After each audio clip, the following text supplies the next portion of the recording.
Ouais, moi, ça me fout en rage, cette news. J'en reparle parce que si vous avez manqué ça quand même, il y a Tom's Guide qui la reprend aussi maintenant. Euh, ces auteurs-là, ces gens qui écrivent les articles, ils n'ont pas de voiture électrique en fait. Ils ne savent pas comment ça marche. Ils recrachent bêtement ce qu'ils lisent sur Internet. Selon eux, c'est une start-up spécialisée hein, qui a fait les mesures, évidemment. On y croit, on y croit. Les voitures à l'arrêt, durant toute la journée, consomment selon le type environ 3 kWh par jour. Ceci correspond à plus de 1000 kWh par an, affirme l'étude. C'est juste faux, en fait. C'est juste faux. Ça voudrait dire qu'une batterie de 64 kWh, si elle reste 20 jours ou 21 jours sans rouler, elle serait vide au bout de 3 semaines, quoi.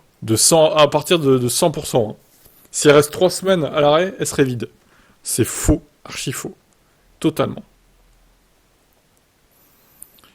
Realto explique le pourquoi de cette consommation. Les voitures électriques transmettent en permanence des données vers l'application de l'utilisateur, la température, l'état de la batterie, le relevé de compteur. Alors ça, c'est pas vrai non plus. Parce que moi, sur Kia Connect, là, du coup, si je ne fais pas la mise à jour manuellement, en réactualisant, avec le bouton réactualiser, ça va pas mettre à jour en fait. Donc ça communique pas en permanence avec l'application, c'est faux de dire ça.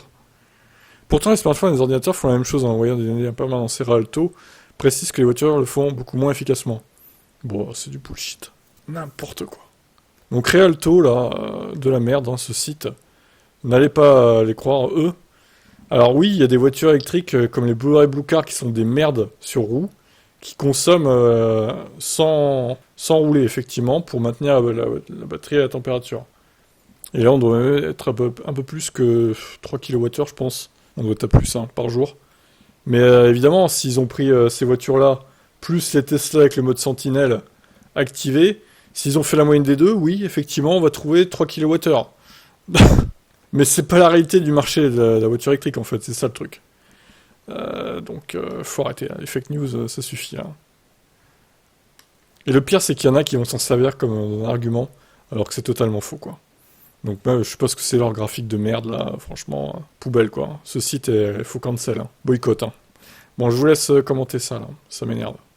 2 jours après que j'ai fait la vidéo, ils ont édité quand même Tom's Guide, ils se sont dit, vas-y, on va peut-être arrêter de poster des fake news. Après relecture de l'étude, il apparaît que les valeurs présentées sont incohérentes. Les conclusions sont fantaisistes, une voiture électrique à l'arrêt pendant 24 heures ne consomme pas 3 kWh par jour.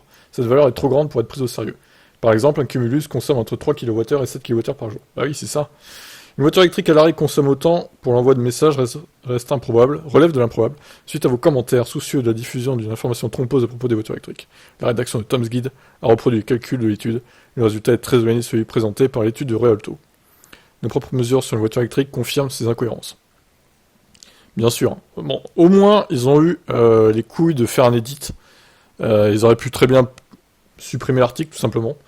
Mais voilà, ils l'ont laissé, ils ont fait cet edit, c'est bien. Contrairement à 20 minutes, qui eux n'ont rien édité du tout. Hein, ils ont laissé tel quel. J'ai revérifié là. Ils ont juste fait aucun edit en fait. Pour un site d'information aussi connu que 20 minutes, franchement, c'est lamentable. Hein.